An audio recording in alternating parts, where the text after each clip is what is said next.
Hace miles de años, un profeta tuvo una visión que cambiaría la historia de la cristiandad. Las 7 iglesias del Apocalipsis experimenta y conoce el significado real de esta profecía. Prepárate para descubrir las verdades más profundas. Las 7 iglesias del Apocalipsis, un estudio de Éfeso, Esmirna, Pérgamo, Tiatira, Sardis, Filadelfia, Laodicea. Seguimos con esta serie de mensajes. Hoy vamos a estar leyendo todo el que tenga Biblia, Apocalipsis, capítulo 2 y el verso 8. Y hoy, familia de Conquistando Corazones, vamos a conocer un poco acerca de la iglesia de Dios en Esmirna. Seguramente tendremos que hacer lo mismo. Vamos a partir este mensaje en dos semanas, pero hoy lo que nos compete, vamos a disfrutar de la palabra del Señor. Leemos Apocalipsis capítulo 2 y verso 8. Dice así la palabra del Señor. Dice: escribe al ángel de la iglesia en Esmirna, el primero y el postrero, el que estuvo muerto y vivió, dice esto: yo conozco tus obras, y tu tribulación, y tu pobreza, pero tú eres rico, y la blasfemia de los que se dicen ser judíos, y no lo son, sino sinagoga de Satanás. No temas en nada de lo que vas a padecer. He aquí, el diablo echará a alguno de vosotros en la cárcel para que seáis probados, y tendréis tribulación por 10 días. Sé fiel hasta la muerte, y yo te daré la corona de la vida. El que tiene oídos, oiga lo que el Espíritu dice a las iglesias. El que venciere no sufrirá daño de la segunda muerte. Alabado sea el nombre del Señor en esta noche. Vamos a ir tranquilos porque estos mensajes no dejan de ser mensajes de enseñanza, casi a nivel de estudio. Por lo tanto, son mensajes muy tranquilitos. Yo en la iglesia los estoy predicando a nivel devocional. Ya vamos por el capítulo 4 de Apocalipsis. Los pueden ver en internet, mi perfil en Facebook. Pero ahora lo estamos haciendo en Conquistando Corazones, más tranquilos. Conocemos más detalles acerca de estas maravillosas cartas. Bueno, mis hermanos, si decimos que Éfeso era la deseable, porque de hecho Éfeso significa deseable, si decimos que Éfeso era la deseable del Asia Menor, a 64 kilómetros al norte de Éfeso se encontraba Esmirna. De Esmirna no se decía que era la deseable de Éfeso. De Esmirna se decía mucho más. De Esmirna la llamaban la encantadora Esmirna. También se la ha hablado de ella como la dorada. También se la ha conocido como el adorno de Asia. Una de las ciudades más hermosas y más bonitas. Y dentro de aquella ciudad tan hermosa y tan bonita del Asia Menor, habitaba una iglesia la cual, escuchen, Jesucristo no la reprocha absolutamente nada. Y vais a ver, vamos a comprobar en este mensaje el motivo y el por qué no levanta ninguna queja contra esta iglesia en esta ciudad. Una iglesia que estaba, repito, en medio de la que llamaban la encantadora, la dorada, el adorno de Asia. Una ciudad que se encontraba en la ruta directa que iba entre la India, Persia y Roma. O sea, una ruta comercial clave para poder negociar. Eran tantos los negocios que se juntaban en Esmirna Se negociaba tanto con toda clase de especies, también con toda clase incluso de joyas. Cualquier negocio cabía en Esmirna.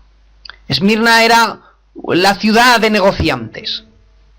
En Esmirna era tan grande Esmirna que en la época de Apocalipsis se ha calculado que era una ciudad de unos 200.000 habitantes aproximadamente.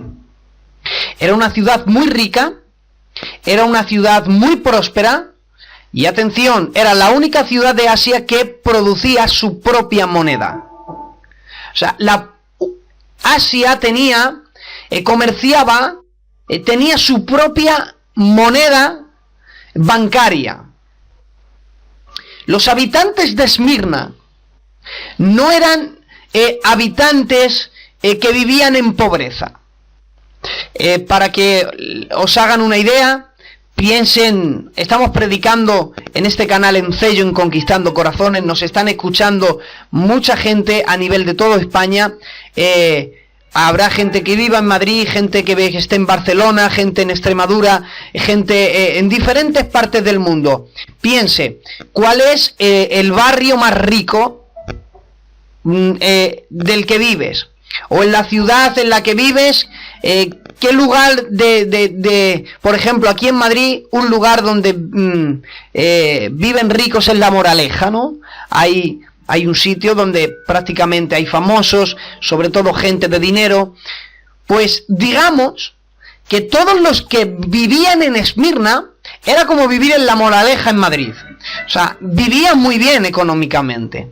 Vivían tan bien económicamente que incluso hay algunos registros históricos que dicen que habitantes llegaban a donar, no diezmar, no, sino donar al gobierno de Esmirna incluso 10.000 denarios. Y el motivo de la donación era para seguir embelleciendo su ciudad. O sea, les sobraba tanto dinero que ellos decían, bueno, vamos a donar dinero al gobierno de Esmirna para que así podamos pasear por las calles más bonitas, el embellecimiento de la ciudad sea aún mejor, y donaban dinero para embellecer la ciudad en la que vivían. Ese era el status quo que había en medio de la ciudad, ¿verdad? Ese era el estado económico. La gente incluso donaba dinero, les sobraba dinero. Por eso es que todas las calles de Esmirna, oigan, todas las calles de Esmirna eran calles pavimentadas. En muchas ciudades del Asia Menor había alguna calle principal o alguna avenida importante pavimentada, pero no todas. Porque pavimentar toda una ciudad costaba mucho dinero.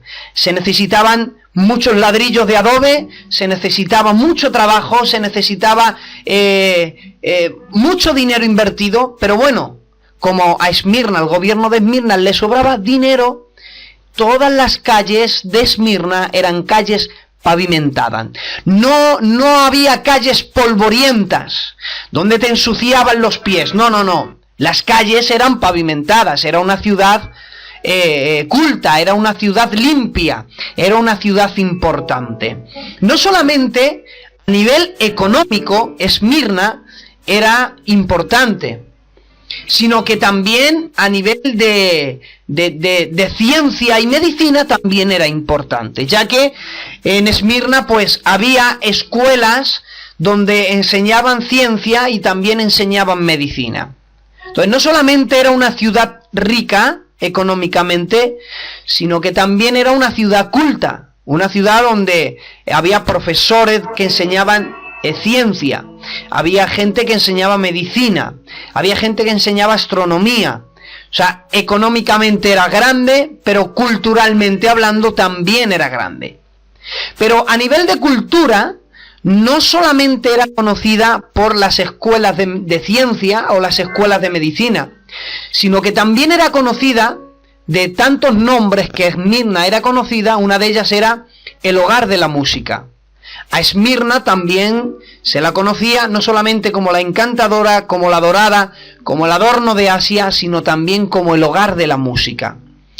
en todo el Asia Menor, en Esmirna albergaba la biblioteca musical más grande del mundo antiguo. Habían creado una propia biblioteca, pero únicamente de música. Por lo tanto, si en cualquier parte de Asia querías ser un músico importante, pues forzosamente tenías que ir a estudiar a Esmirna, porque en Esmirna había una biblioteca musical, había maestros que enseñaban música, tocaban toda clase de instrumentos, y económicamente Esmirna era impresionante, culturalmente, escuelas de ciencia, de medicina, de astronomía, y sobre todo era el hogar de la música, donde albergaba la biblioteca musical más grande de aquel entonces. Culturalmente hablando también era conocida por esta razón. Esmirna se la conocía por muchos nombres. Hemos dicho que era la encantadora, la dorada, el adorno de Asia, era el hogar de la música, pero también la conocían como la cuna de Homero. La cuna de Homero. ¿Y por qué la cuna de Homero? Bueno, porque algunos historiadores y escritores han defendido de que en Esmirna nació uno de los escritores más famosos de todos los tiempos, y fue Homero. Homero escribió la Ilíada. Seguramente muchos habrán leído este libro. Yo personalmente no lo llegué a terminar de leerlo, pero para que se hagan una idea, cuentan las historias de Ulises, y seguramente si no la han leído el libro habrán visto alguna película. Y la Ilíada de Homero la escribió obviamente Homero. Se la conocía como la cuna de Homero. Es decir, que cuando se hablaba de Esmirna, no solamente se hablaba de que allí había mucha cultura y mucho dinero, sino que también Esmirna tenía el privilegio de que allí nacían gente que escribían libros y eran famosamente mundial. Imagínate qué estado estaba Esmirna para todo el Asia Menor. Famosa por su belleza, famosa por su economía, famosa por su cultura, pero seguimos, era famosa por su arte. El arte que había en Esmirna dejaba a la gente boquiabierta. De hecho, en el tema del arte, Esmirna era conocida, aparte por los monumentos e ídolos que había, ya que era una ciudad que abrazaba la mitología griega, pero había 3 templos que eran los más importantes en la ciudad de Esmirna. El primero era un templo dedicado al dios Baco. El dios Baco, según la mitología griega, es el dios del vino. Por lo tanto, en Esmirna se celebraba mucho lo que es el tema de fiestas alcohólicas, ya que había viñedos donde producían un vino muy exquisito y muy caro, y justamente rodeado de viñas en el centro pues había un templo muy grande dedicado al dios Baco, que es el dios del vino. También había otro templo dedicado a Zeus. Zeus, según la mitología griega, es el dios de los mortales en la tierra. Había un templo impresionante, gigantesco. Pero aquí es donde quizás los madridistas que me estén escuchando se pongan un poco inquietos, ¿verdad? Porque el templo más importante que había en Esmirna era el templo de la diosa Cibeles. Y la diosa Cibeles, según la mitología griega, era la madre de los dioses. Ahora vamos a conocer a esta diosa, ¿de acuerdo? Según la mitología griega. Miren si eran importantes estos dioses para los habitantes de Esmirna, que la calle principal de Esmirna, la avenida más grande, hemos dicho que todas las calles estaban pavimentadas, ¿verdad? Bueno, pues la avenida más grande iba desde el templo de Zeus hasta el templo de la diosa Cibeles. Era la calle más grande, la avenida más grande, y toda esa calle estaba pavimentada, atención, de oro. Toda la avenida, desde el templo a Zeus hasta el templo de Cibeles, era una calle pavimentada de oro.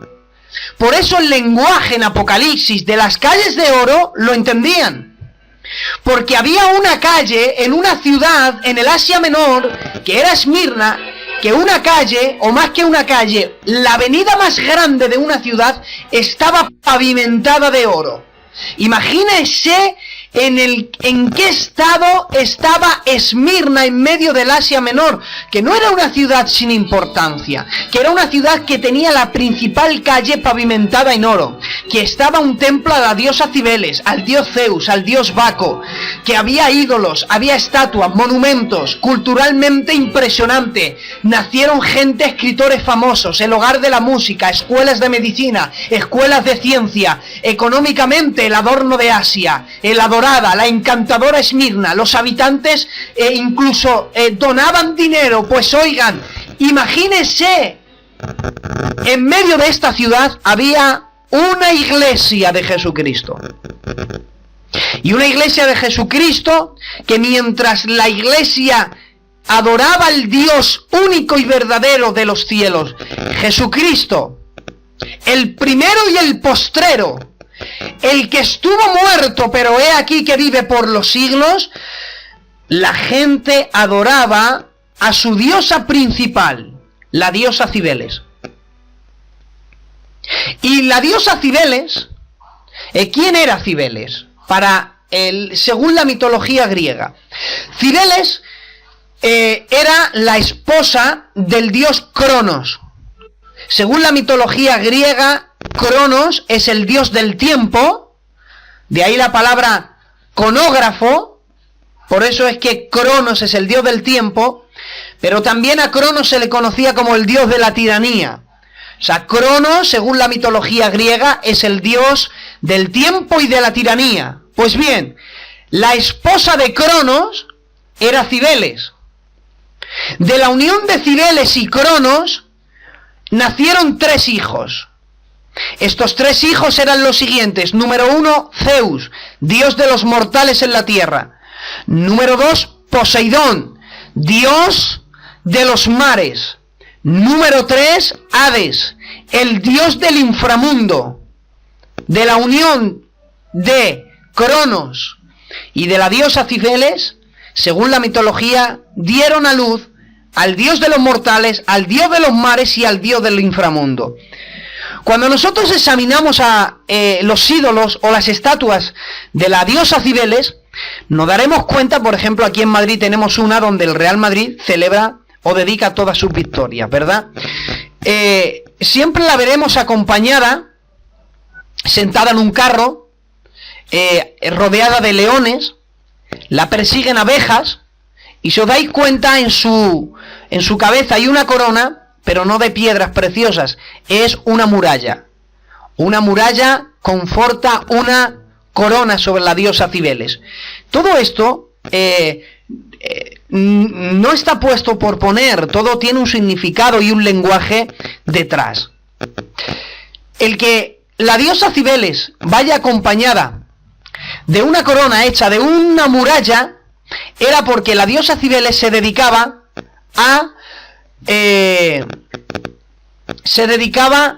al culto místico mental. Es decir, engañaba a los mortales con conjuros mentales, los aprisionaba en sus pensamientos.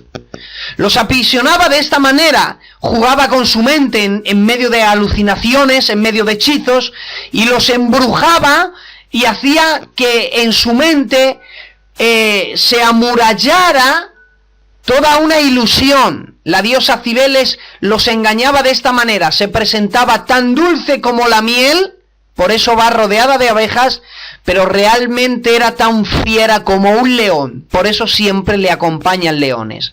Y esa era la diosa Cibeles. La diosa Cibeles embruja a la gente, engaña a las personas con cultos místicos mentales, los encierra en sus propias ilusiones, los engañan con dulzura, pero después termina devorándolos como una fiera, como un león. Y los madridistas la celebran o dedican a ella sus victorias. Pero que Dios bendiga a todos los madridistas. Digo esto porque yo no soy del Madrid. Pero bueno, que Dios los bendiga también en el nombre del Señor. Espero que hayan entendido toda esta introducción de quién era Esmirna. Cuál era el día a día de Esmirna. La economía, la cultura, la belleza, el arte. Impresionante, hermanos. Nadie podía competir con Esmirna, nadie con 2 dedos de frente, cualquier gobierno de cualquier ciudad de Asia podía competir con ella. Pues atención, la ciudad donde estaba pavimentada toda, una calle de oro, donde tiraban el dinero, donde no había calles polvorientas, donde la gente le sobraba el dinero, la economía, vivían muy bien. Había una iglesia donde Jesús le dice, Apocalipsis 2:9, yo conozco tus obras y tu tribulación, atención, y tu pobreza. Cuando estudiamos la Biblia y examinamos cada palabra, nos damos cuenta que la palabra aquí, pobreza, no es una pobreza espiritual. No. De hecho, le dice, pero tú eres rica. Para dejarnos entender de que cuando habla la Biblia de que la iglesia de Esmirna era pobre, no es que fuera pobre espiritualmente. No. Espiritualmente la iglesia de Esmirna era rica. Por eso le dice, pero tú eres rica. No era rica económicamente, era rica espiritualmente. De lo que realmente escaseaba era de la economía monetaria. Es decir, cuando hablamos de que Esmirna, los cristianos eran pobres, ahí habla de una pobreza extrema. Es decir, que apenas podían conseguir comida.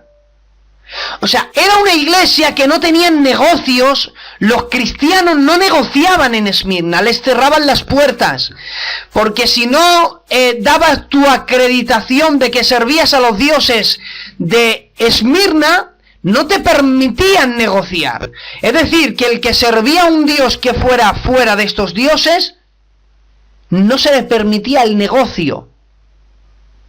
Por eso es que la iglesia de Esmirna, los habitantes, pasaban hambres. Eran pobres económicamente. Y bueno, y si son pobres, pero los dejan a los pobrecicos y no se meten con ellos, pero para colmo de males, añadiendo a su pobreza extrema, que ya era demasiado sufrimiento, el tener que sobrevivir cada día, los perseguían. Los criticaban, los cerraban los negocios, no querían saber nada de los cristianos, eran los perseguidos, era la mancha. ¿Sabes cómo llamaban a los cristianos en Esmirna? La mancha de Esmirna. Decían, ensucian la ciudad, arruinan la belleza. Por eso es que se tenían que esconder, pasaban hambres la iglesia. Y Dios dice, ¿sabes qué? Yo estoy viendo tu tribulación y tu pobreza. Y ahora quiero sacar una aplicación. Si cada uno de los que estamos escuchando nos tocara pasar por el examen que pasó Esmirna, vivir en una ciudad próspera, rica, que si servías a los dioses paganos, vivías tan bien económicamente que donabas dinero. Pero si eres cristiano y sirves a Jesucristo, pasas hambre. Si nos tocase vivir la situación que vivió Esmirna y pasar el mensaje a Esmirna, si sirves a los dioses paganos, te dejamos vivir tranquilo. Como sirvas a Jesucristo, eres perseguido, serás atribulado. Yo pregunto en esta noche, si viviéramos el mensaje a Esmirna, ¿cuántos seríamos aprobados por Dios? Hubo un salmista que vivió una experiencia similar a la que vivieron los habitantes de Esmirna, la iglesia de Esmirna. Vayamos a Salmo capítulo 73 y verso 1. Y hay un salmista llamado Asaf que le ocurrió lo siguiente. Desde el capítulo 1, o desde el capítulo 73, del verso 1 al verso 12, nos muestra Asaf el comportamiento de los impíos. Y escribe lo siguiente: ciertamente es bueno Dios para con Israel, para con los limpios de corazón. En cuanto a mí, casi se deslizaron mis pies, por poco resbalaron mis pasos, porque tuve envidia de los arrogantes viendo la prosperidad de los impíos. Yo voy a estar leyendo y puede que mucha gente que me esté escuchando diga: anda, si yo estoy viviendo lo mismo que Asaf. Si te identificas con este pasaje, bienvenido al mensaje o al examen de Esmirna. Si te identificas con todo lo que voy a leer, ojo, estás pasando por el examen que pasó Esmirna. Miren, si hay alguien que está viendo la prosperidad de los impíos y se pregunta, bueno, ¿por qué los impíos prosperan y yo no? ¿Seguimos leyendo y seguimos meditando? Verso 3. Casi resbalan porque tuve envidia de los arrogantes viendo la prosperidad de los impíos, porque no tienen congoja por su muerte, pues su vigor está entero.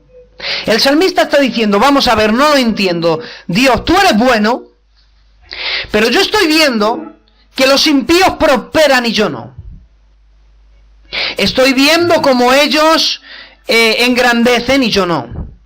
Estoy viendo que no tienen miedo de morir. Estoy viendo que su fuerza está entera y yo cada día me debilito y a veces tengo miedo por las cosas. Y me doy cuenta, dice el verso 5, no pasan trabajos como los demás mortales, ni son azotados como los demás hombres. Está diciendo, vamos a ver, viven tan bien que parecen dioses. Cuando trabajan, su trabajo no son pesados, no son golpeados. Parecen que viven como dioses. Verso 6, por tanto la soberbia les corona, se cubren de vestido de violencia. Les está diciendo, vamos a ver, Señor, yo sé que tú eres bueno, pero los impíos prosperan y yo paso hambre. Y les veo y su vigor está entero, tienen fuerza, no tienen miedo de la muerte. Y para colmo viven como dioses, pero es que encima son soberbios y prosperan. No solamente eso, es que son violentos y las cosas les van bien. Cuando me fijo en sus ojos, dice el verso 7, los ojos se les saltan de gordura y logran con creces los antojos de su corazón. Dice, no lo comprendo, es que encima de ser malos, de ser soberbios, de ser gente altiva, es que encima todo lo que hacen les salen bien. Porque logran con creces los antojos de su corazón. Y encima los miro y yo veo sus ojos están llenos de vida. Ellos comen manjares. Y bueno, si ellos vivieran así, no se meten con nadie, dice el verso 8, se mofan y hablan con maldad de hacer violencia. Y hablan con altanería. Es que encima dicen, ¿os dais cuenta? Somos malos y encima nos va bien las cosas. Y se reían de la gente. Y decían, anda, nosotros que planeamos y somos violentos, las cosas nos van bien. Pero a la gente que sirve a Dios las cosas les van mal. Y se reían y se mofaban. Y decían, bueno, estamos bien con nuestra violencia. Verso 9 dice, ponen su boca contra el cielo y su lengua pasea la tierra. Está diciendo, ¿sabes qué? No necesitamos a Dios para nada porque mira, le maldecimos, lo blasfemamos, hablamos mal en contra de Dios, pongo mi lengua contra el cielo y paseo la tierra también. Estaba diciendo, maldigo a Dios y a los hombres y prosperamos. Y nos va bien las cosas. Económicamente no tenemos necesidad. Verso 10, por eso Dios hará volver a su pueblo aquí. y las aguas en abundancia serán extraídas para ellos. Y encima dicen los impíos, y dicen, ¿cómo sabe Dios? ¿Hay conocimiento en el Altísimo? Está diciendo, ¿sabes qué? Hacemos todo lo que hacemos, engañamos, estafamos, mentimos, robamos, somos violentos, las cosas nos van bien, maldecimos a Dios y a los hombres. ¿Y sabes por qué Dios no hace nada? Porque Dios no nos ve. Porque Dios no tiene conocimiento de lo que nosotros estamos haciendo. Y claro, como pasó Asad este examen tan doloroso, él dice en el verso 12, he aquí que estos impíos, sin ser turbados del mundo, alcanzan riquezas. Y ahora dice Asad, verdaderamente en vano he limpiado mi corazón y he lavado mis manos en inocencia. Estaba diciendo Asad, bueno, ¿de qué me sirve a mí ser cristiano? Si estoy viendo como los del mundo, haciendo las cosas mal, le salen todo bien, pero yo que hago las cosas bien, me salen todas las cosas mal. Asad estaba viviendo el texto de hay a hombres buenos que les acontece como si hubiesen hecho obra de impíos, y a impíos que les acontece como si hubiesen hecho obra de justos. Quizás hay muchos que me están escuchando aquí al otro lado que están diciendo, bueno, ¿para qué soy cristiano yo? ¿Para qué soy cristiano? Si veo a los del mundo que hacen las cosas mal y les salen todo bien, pecan, maldicen a Dios, persiguen a los cristianos, no quieren saber nada de Dios, hablan con altanería, son soberbios y las cosas les van bien. Y yo que no robo, que no miento, que no estafo, que me gano la vida honradamente, ¿por qué las cosas no me van bien? ¿Te has preguntado que quizás estás viviendo en tu paso por Esmirna? ¿Sabes por qué hay un mensaje a Esmirna? Te lo voy a decir. Porque Dios encerró el carácter, miren, el carácter de la Iglesia de Cristo universal a través de los tiempos. Todos los problemas que se iba a enfrentar la Iglesia a través de los tiempos. Y todas las salidas y también las recompensas están encerradas en 7 mensajes en el libro de Apocalipsis. Con esto nos quiere decir Dios que la Iglesia de Jesucristo llegaría un momento en el que quizá no todos, pero puede que muchos les toque pasar su tiempo en Esmirna, ver cómo los demás prosperan y ellos no, ver cómo hacen bien las cosas y les salen las cosas económicamente mal, pero ver cómo los del mundo prosperan. Y te pregunto, si estás pasando por el examen a Esmirna, ¿qué vas a hacer? ¿Vas a abandonar a Dios? ¿Sabes cómo empieza el Salmo 23? Jehová es mi pastor, nada me faltará. ¿Sabes cómo termina el Salmo 23?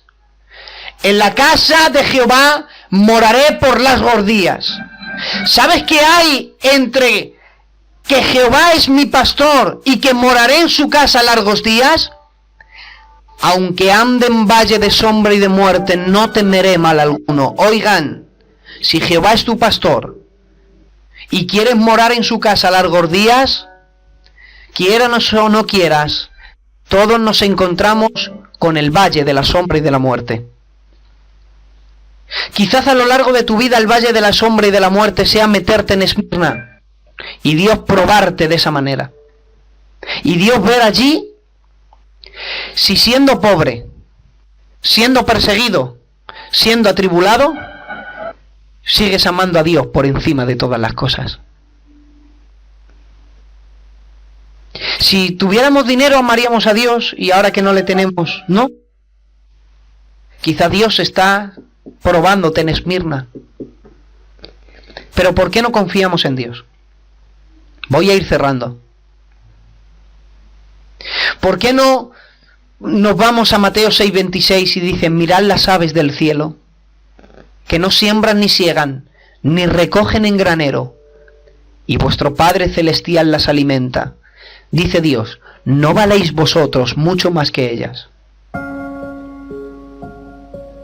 Digo yo, si aprendemos a confiar en Dios, Dios no nos dará aquello que nos falta. Si Dios no nos negó a su propio Hijo, ¿cómo no nos dará juntamente con Él todas las cosas? Oiga, que yo no te estoy diciendo que si eres cristiano vas a ser rico. No. Dios ve la riqueza de una manera diferente a como la vemos nosotros. Termino con esta anécdota. Una anécdota muy real. Bueno, más que real, más que anécdota, ocurrió hace unos pocos aquí en Alcalá. En Alcalá hay una iglesia que se llama Verger de Vida, donde vino unos hermanos misioneros a predicar. Estuvieron visitando, les trajeron unos hermanos, y un hermano misionero en el púlpito dijo lo siguiente. Dijo: ¿España está en crisis? ¿Sí o no? Todos, amén. Dice: muy bien. Que levanten la mano todos aquellos que hayan desayunado hoy. Y toda la iglesia levantó la mano. Muy bien. Que levanten la mano todos aquellos que hayan comido. Todo el mundo había levantado la mano. Dijo: que levanten la mano todos aquellos que hoy vayan a cenar porque tienen algo de comer en sus casas. Todo el mundo levantó la mano. ¿Alguien de aquí vive en la calle? Que levante la mano. Nadie. O sea, todos tenéis casa, ¿no? Sí, muy bien. Dijo: ustedes no están en crisis. Ustedes no están en crisis. Han desayunado, han comido, hoy tienen para cenar, duermen bajo un techo. Ustedes no están en crisis. Yo he venido de Nigeria.